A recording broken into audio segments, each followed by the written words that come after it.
तो आप लोगों को याद रखना है कि अभिप्रेरणा जो है मनोबल मतलब हम लोगों के कॉन्फिडेंस से भिन्न है। अभिप्रेरणा इंस्पिरेशन है या मोटिवेशन है, तो मनोबल मतलब कॉन्फिडेंस है। तो कई बार हमारे पास कॉन्फिडेंस तो है लेकिन इंस्पिरेशन शायद नहीं भी होती है, तो दोनों को आपको अलग अलग बोलना है बस। हाँ, दोनों एक हो सकते हैं पर हमेशा नहीं। तो मेन टॉपिक हम लोगों को यहाँ पे इस पर ध्यान देना कि अभिप्रेरणा की विभिन्न विधियाँ। तो अभिप्रेरणा किसी व्यक्ति को या फिर आप स्वयं को भी यदि अभिप्रेरित मोटिवेट करना चाहते हो तो इसकी कुछ विधियाँ होती हैं। तो आप लोग सुनोगे कुछ होती हैं परंपरागत मतलब ट्रेडिशनल, बस नाम ही सुन लोगे आप तो आप आसानी से परीक्षा में पिक कर पाओगे। परंपरागत मतलब जो चलती आई काफ़ी लंबे समय से, परंपरागत। और फिर हो जाएंगी दूसरी गैर परंपरागत।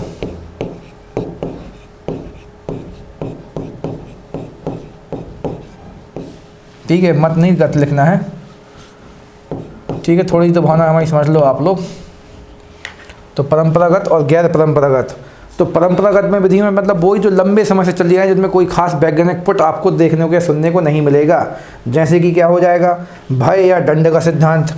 तो कोई व्यक्ति किसी दूसरे व्यक्ति को भय दिखाकर या दंड देने का, जैसे हम लोग के माँ बाप या टीचर वगैरह कई बार उन लोगों के भय से ही हम कई सारे काम करते चले जाते हैं और मोटिवेट होते काम करने के लिए, या फिर दंड के भय से भी काम। तो ये सारी परंपरागत मतलब काफ़ी लंबे समय से हमारे समाज में या देश में चले आ रहे हैं।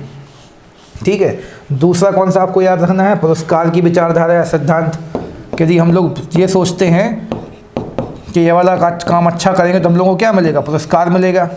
तो ये भी परंपरागत है। काफ़ी लंबे समय से हम लोग देखते थे कि लोग अच्छा काम करते थे, एक दूसरे को हम लोग पुरस्कृत करते थे अच्छा काम करने पे। तीसरी विचारधारा कौन सी हो जाएगी, तो आप बोलेंगे कैरेट व स्टिक सिद्धांत। तीसरा है कैरेट, ये थोड़ा सा ज़्यादा इंपॉर्टेंट है, केवल इसी के चक्कर में मैंने आपसे बाकी की चीज़ें शेयर की हैं। कैरेट या स्टिक सिद्धांत। तो कैरेट का मतलब गाजर, स्टिक का मतलब छड़ी है। यदि आप अच्छा काम करोगे तो आपको कैरेट मिलेगी और बुरा काम करोगे तो हमें क्या मिलेगी, स्टिक मतलब छड़ी मिलेगी, छड़ी से पीटा जाएगा। इस प्रकार से हम एक दूसरे को समझा सकते हैं। तो यहाँ पे कर्मचारियों को दोनों भावों से कहने को समझाया जाएगा कि भाई आप अच्छा काम करोगे तो आपको कैरेट के रूप में पुरस्कार दिया जाएगा, और यदि आप अच्छा काम नहीं करोगे तो आपको स्टिक के रूप में उसके प्रति आपको दंड के रूप में कहना कुछ भी जस्टिफिकेशन वगैरह किया जा सकता है। बस एक बात यहाँ पे ये याद रखना है, ये चीज़ तो आप आसानी से पकड़ लोगे। तो कैरेट और स्टिक सिद्धांत भले इसमें इंग्लिश के नाम का उपयोग हुआ है, लेकिन ये भी सिद्धांत किस में आता है, परंपरागत सिद्धांत में आता है। तो कुछ फैक्ट हैं जो हम लोगों की परीक्षा में सीधे आने के चांस होते हैं। ठीक है, अब गैर परंपरागत सिद्धांत की बात करेंगे तो इसमें बहुत सारे सिद्धांत, इसमें से हमने कुछ इंपॉर्टेंट आपके लिए चुन के लाए हैं, जिसमें से सबसे अच्छा इंपॉर्टेंट सिद्धांत निकल के आता है मैस्लो का आवश्यकता सोपान सिद्धांत। इनको मिटा दें ताकि हमें जगह मिल जाए। आप लोग चाहो तो वीडियो रिवाइंड करके इसका स्क्रीनशॉट लेके रख सकते हैं। मेन तो कैरेट और स्टिक सिद्धांत को आपको याद रखना है। तो गैर परंपरागत में, नॉन ट्रेडिशनल थ्योरीज में सबसे ज़्यादा चर्चे में मिलेगा आप लोगों को मैस्लो का सोपान। सोपान का मतलब होता है सीढ़ी या फिर स्टेप्स सिद्धांत। तो इसमें तो वही का नहीं, सोपान मतलब स्टेप।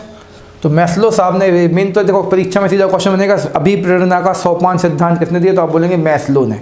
ठीक है, और ये हर चीज़ को आप मैस करते जाओगे तो आसानी से आप स्टेप्स पार करते जाओगे। हर चीज़ में या तो खुद मैस हो जाओ, घुल जाओ, मिल जाओ, या फिर चीज़ों को घोल दो, मेल दो। तो भी मैस कर दोगे तो मैस करने पे हम लोग अपने सोपान्स को मतलब अपने जो भी स्टेप्स मिलेंगे उनको पार करते जाएंगे। हमने कुछ आपको बेसिक तुक्के से समझा दिया ये। तो सोपान का मतलब क्या होता है, आपको प्रमोशन के रूप में आप छोटे से धीरे धीरे बड़े से और अगले आगे के पदों पर प्रमोट होते रहोगे। तो मैस्लो साहब ने यही बोला है कि लोग जो हैं अपने सोपान में वृद्धि के उद्देश्य से या फिर वृद्धि के लालच से अभिप्रेरित रहते हैं और काम करने के प्रति ऊर्जावान रहते हैं। तो मैस्लो साहब ने सीधी बात बोले तो प्रमोशन के लालच को लोगों को क्या बताया, प्रमोशन के लालच को अभिप्रेरणा बताया। मैस्लो के सोपान सिद्धांत में मेरे लिए आपको ये वाली बात याद रखनी है। ठीक है, ये आप लोग याद रखें। दूसरा सिद्धांत आप लोगों को याद रखना है कौन सा, तो हम बोलेंगे मैकग्रेगर का सिद्धांत। ये भी बहुत इंपॉर्टेंट है और लगभग सभी परीक्षाओं में आ चुका है, आज से पहले भी और फिर से आने के चांस रहेंगे। क्योंकि व्यवहारिक जीवन में देखो आने को तो कुछ भी, क्योंकि किताबें तो आप लोग प्रबंधन की पढ़ेंगे तो 1000 पेज की किताब मिलती है, लेकिन कितना पढ़ेंगे, तो मोस्टली उन चीज़ों का महत्व ज़्यादा रहेगा जिनको हम लोग अपने व्यवहारिक जीवन में अप्लाई करेंगे। क्योंकि हम लोगों को पता है हम लोग कॉम्पिटिटिव एग्जाम की तैयारी कर रहे हैं और कॉम्पिटिटिव एग्जाम में केवल अभिरुचि आती है, एप्टीट्यूड आता है। एप्टीट्यूड का मतलब ऐसी चीज़ जो सामान्यतः आसानी से हर एक व्यक्ति आसानी से समझ सके और यूज कर सके। तो मैकग्रेगर लिखा है, ठीक है। तो मैकग्रेगर का जो सिद्धांत है ये भी काफ़ी फेमस है हम लोगों के बीच में।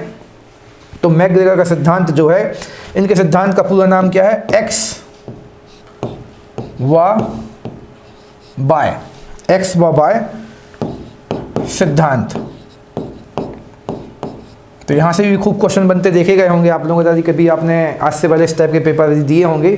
तो यहाँ पे हम लोगों को क्या याद रखना है कि मैकग्रेगर साहब ने लोगों को एक दूसरे को अभिप्रेरित करने के लिए, फिर इंस्पायर शब्द ज़्यादा अच्छा लगता बोलने में, प्रेरित करने के लिए एक्स और वाई नाम से इकट्ठे 2 सिद्धांत दे डाले। जहाँ पे एक्स जो है वो नकारात्मक प्रकार का फीलिंग देता है, मतलब आप नकारात्मक तरीके से किसी को धमका के, डरा के, है ना, मारने का भय दिखा के काम करा लोगे, मतलब अभिप्रेरित कर दोगे।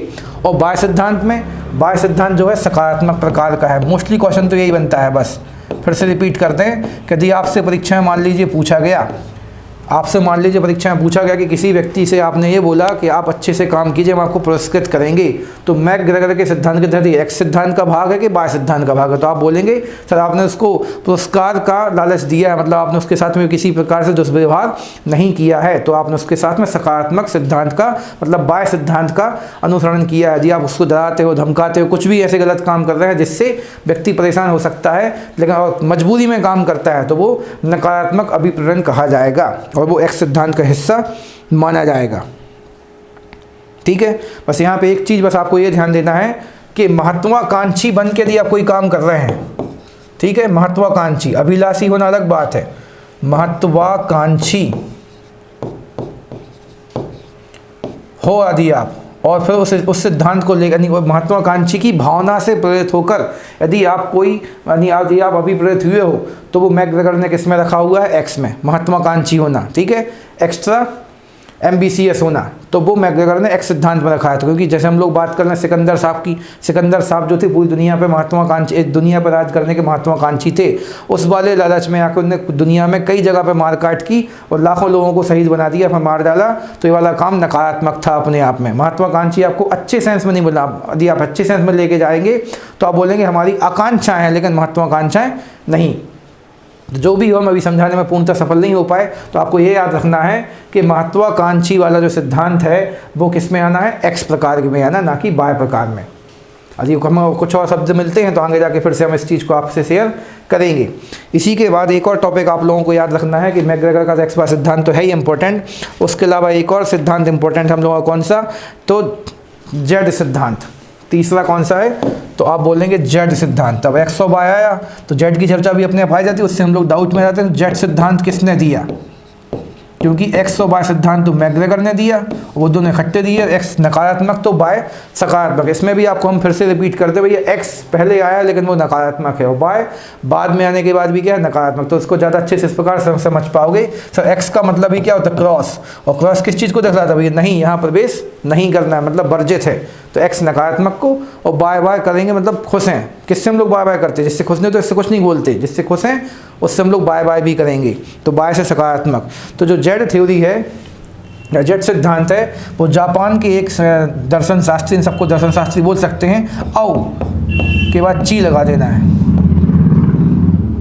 तो जेड सिद्धांत औची नाम के दर्शन कहने को शास्त्री द्वारा दिया गया है, जेड सिद्धांत औची द्वारा दिया गया है। इसमें भी फिर से उनने वही कहा है कि जिन थ्योरीज को हम लोग 112 में समझ लिए हैं तो सब दोनों का मिक्सचर, अब कुछ चीज़ वहाँ पे छूट भी गई हैं तो वहाँ पे जेड सिद्धांत में उसको हम लोग शामिल कर सकते हैं। बस यहाँ में लोगों से तो काम करवाना, उनको प्रेरित करके रखना है। तो ये हो जाएंगे हम लोगों के मुख्य थ्योरी। एक और थ्योरी है थोड़ी सी इंपॉर्टेंट, तो इसको भी शेयर कर लेते हैं आपसे।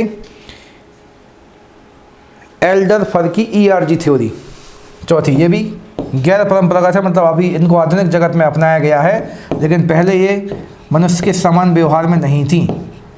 एल्डर फर की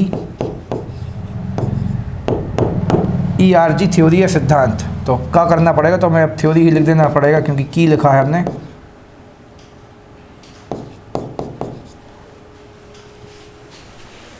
एल्डर फर की ERG थ्योरी, जहाँ पे E का मतलब क्या है, सो एग्जिस्टेंस, R का मतलब क्या है, तो आप बोलेंगे रिलेटेडनेस, और G का मतलब क्या है, ग्रोथ। तो आपको पहले एग्जिस्ट करना पड़ेगा, ठीक है, आपको पहले एडजस्ट करना पड़ेगा, मतलब आपको कहीं ना कहीं पे आपको पहले अपने आप को प्रूव करना पड़ेगा।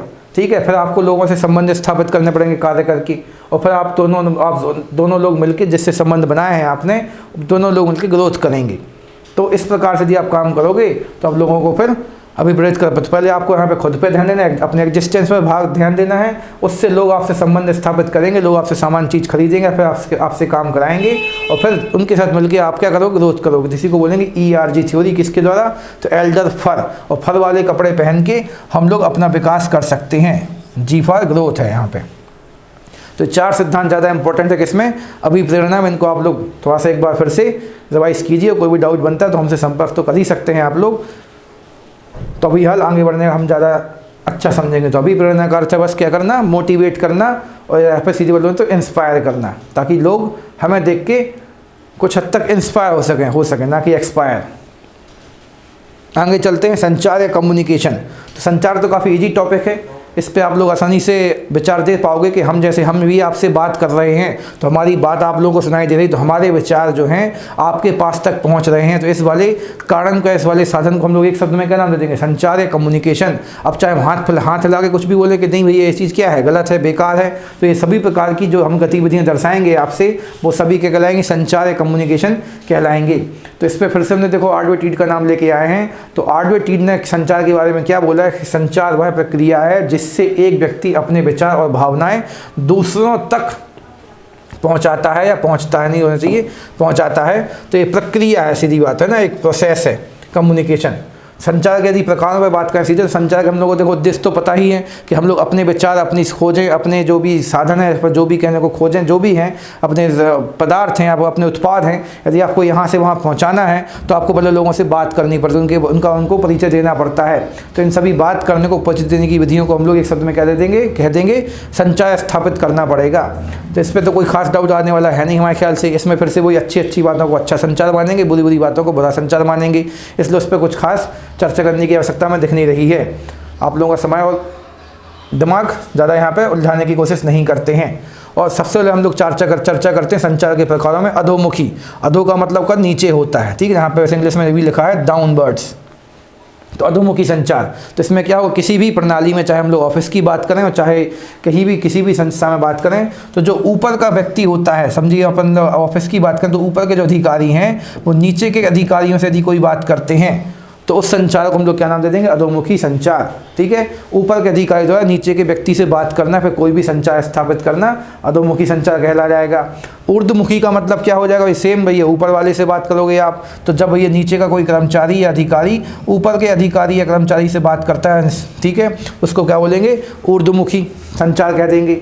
समस्तरीय संचार में क्या होगा, तो लेटरल मतलब ये आजू बाजू के, अब ये दो लोग एक ही डिपार्टमेंट में बाबू हैं, आपस में कोई बात करते हैं, या फिर बात करना मतलब आपस में कोई बात करना नहीं बोलना चाहिए, आपस में कोई डेटा साझा करते हैं, एक दूसरे से बोलचाल करते हुए तुमने क्या किया, तुमने कैसे किया, हमें बता दो, ठीक है, ऑफिस संबंधी बातें हो रही हैं, तो वो वाला किसमें आ जाएगा, समस्तरीय संचार में। और संचार जो इसको हम लोग अब यहाँ पे इनको मोस्टली मानेंगे कि एक प्रकार से ये औपचारिक मतलब फॉर्मल ऑफिस में होते हैं। तो आड़ा संचार ये भी कहने को आजू बाजू होता है, बस किसी भी स्थिति में, जैसे हमारे बाजू में यहाँ पे हमारा एक मित्र या फिर कोई भी व्यक्ति आके खड़ा हुआ है, इससे बाजू में खड़े होकर बात कर रहे हैं, तो एक फॉर्मल इनफॉर्मल टाइप का, जिसमें कोई खास हमें फॉर्मेलिटीज निभाने की जरूरत नहीं है, बस ऐसे ही कुछ भी मन में बात कर रहे हैं, तो उसको क्या बोले, ट्रेन रेलगाड़ी में बैठे हो, बस में बैठे हो, बात करने लगे कि कहाँ से या कैसे जा रहे हो, तो कौन सा संचार हो जाएगा, आड़ा संचार हो जाएगा। उसी प्रकार का एक हो जाएगा कौन सा, अनौपचारिक। तो ये तीनों जो थे मुख्य रूप से कौन से हो जाएंगे आपके, औपचारिक। और अनौपचारिक का मतलब जहाँ पे कोई फॉर्मेलिटी निभाने की जरूरत नहीं है, भैया आइए बैठिए ऐसे हाथ मत बुलाते हम लोग ना, वो सारी औपचारिकताएं होती हैं। लेकिन आपने बोला ठीक है आइए बैठिए,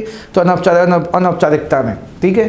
तो इस प्रकार से जब आप बात करेंगे तो वो सारी कहलाएंगी अनौपचारिक संचार, जिसके द्वारा हम लोग अनौपचारिक संचार में हम लोग एक दूसरे से संचार स्थापित करके बात कर सकते हैं।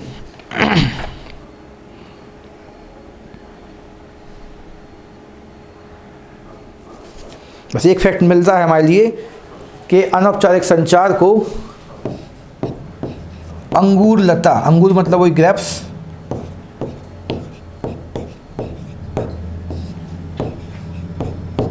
संचार भी कहते हैं। मतलब जहाँ पे ही मौका मिला झुंड बना के खड़े हो गए, अंगूर लता संचार।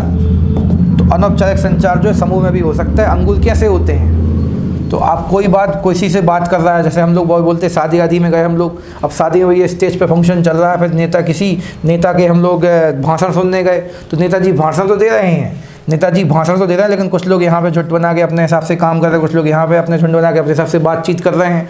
तो वो लोग उन पर खास ध्यान दे भी रहे हैं, फिर नहीं भी दे रहे हैं, पर वहाँ पे केवल अनौपचारिकता चल रही है कि भैया लोग अपने में व्यस्त हैं।